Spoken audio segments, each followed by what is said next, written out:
Hi everybody, this is Jimbo J-Tech coming to you from Studio Lockdown here in Phoenix, Arizona. Thank you to everyone who checked out the previous series of videos that I just published last month, how to make Tiger Lily, especially a big thank you to everybody who submitted remixes for the remix contest. We had 39 submissions, and congratulations to Carver, Paul Arcane, and Seb, who took the first 3 places respectively. We're back with 10 quick tip videos. Each of these videos is going to be exploring some aspect of dance music creation that eluded me for years. These are all blind spots for me, and I think blind spots for many producers. And so what my hope is, by the end of these 10 videos, you will have a much greater arsenal of perspectives that you can use to improve the sound of your own tracks and hopefully have a few less headaches along the way. So let's dive right in.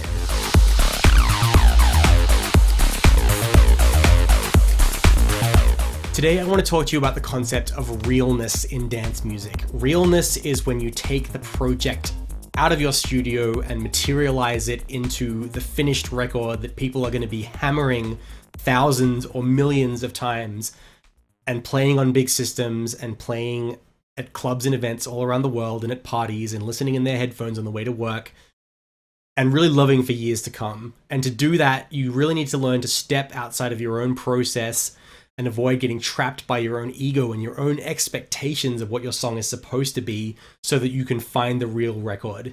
In some ways, it's about sitting patiently with the song until the record decides to show up. And sometimes this can take a long time. There is all too often a disparity between what you think your audience is going to want to hear from you and what your audience actually needs to hear from you. And you can't always know that 100% at the outset of the process. And the biggest shock to my system when I started touring and playing at bigger events was how flat some of my demos would fall when I played them out for the first time. You know, here I am in my studio thinking that this is going to blow people away, and then I play it out, and there's nothing more sobering than that real world insight that you get from DJing, where you suddenly realize, like, oh, this isn't real. Like, it, you know, the concept, the idea is great, and I'm rocking out to it in my head when I'm in the studio. But now that I've played it out, I realize that I wasn't looking at it from enough perspectives. And now, especially when you're playing it in front of a bunch of people who are patiently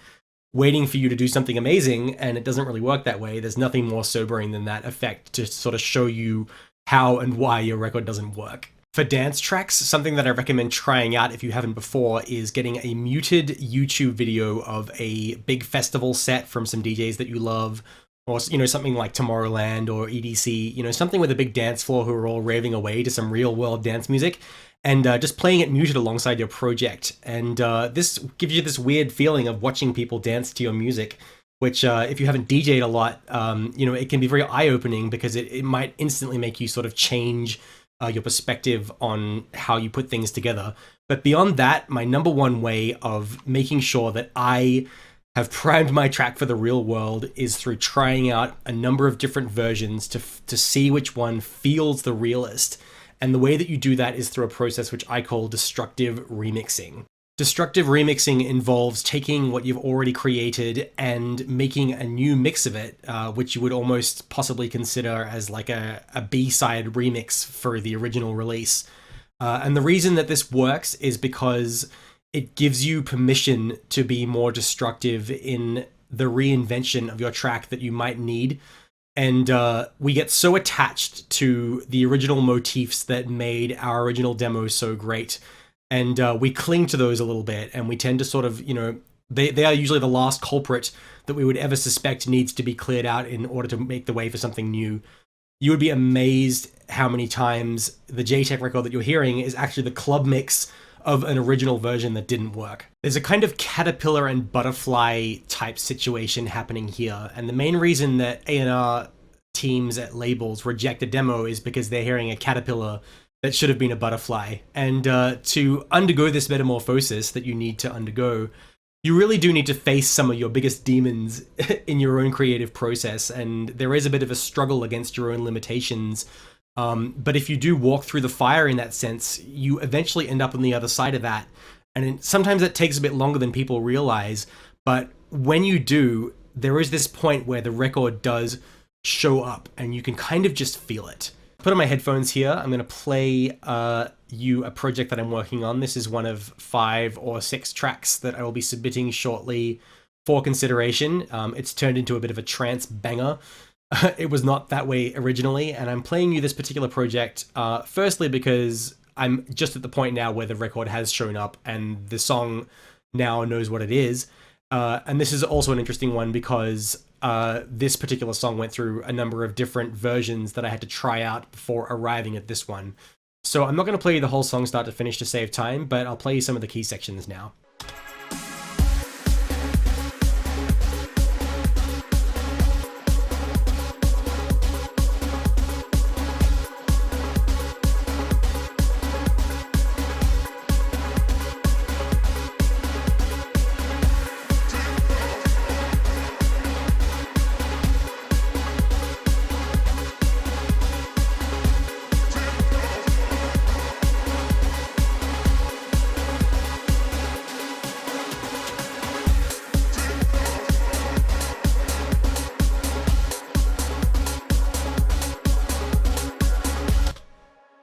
Moving over to the breakdown.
So, sounds like a JTech song, right? Albeit a very trancey one. And there is definitely still some work to be done, you know. I am going to do a mix phase of this where I actually sort of mix everything, you know, much more precisely than it is right now.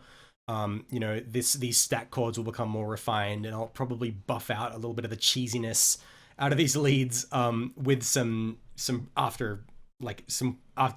post processing basically.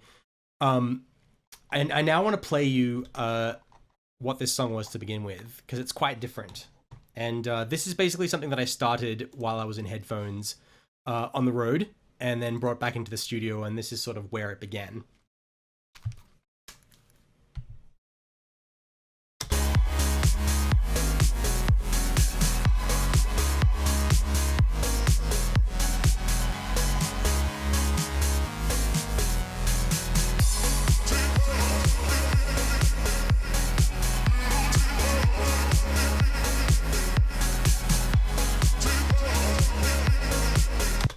And I actually quite like the way this builds up.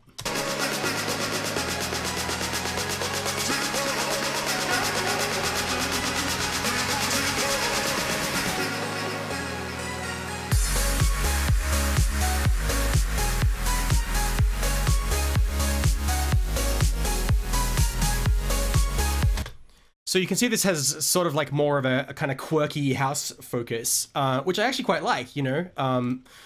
I dare say I even love it, but it's not necessarily in line with what I had envisioned for this track. So Destructive Remix number 1, let's hear it.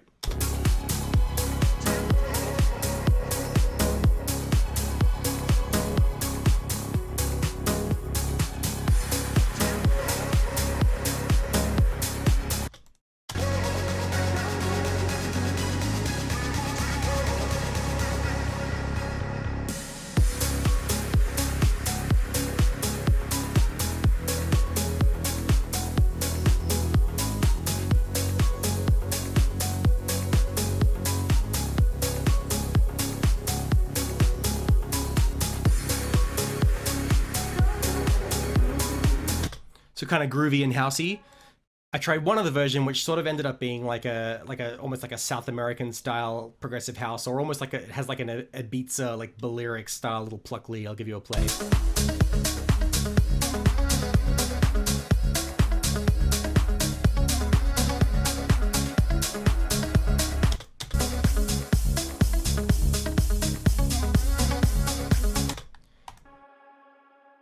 And now back to the original version, which, as you can hear, is quite different.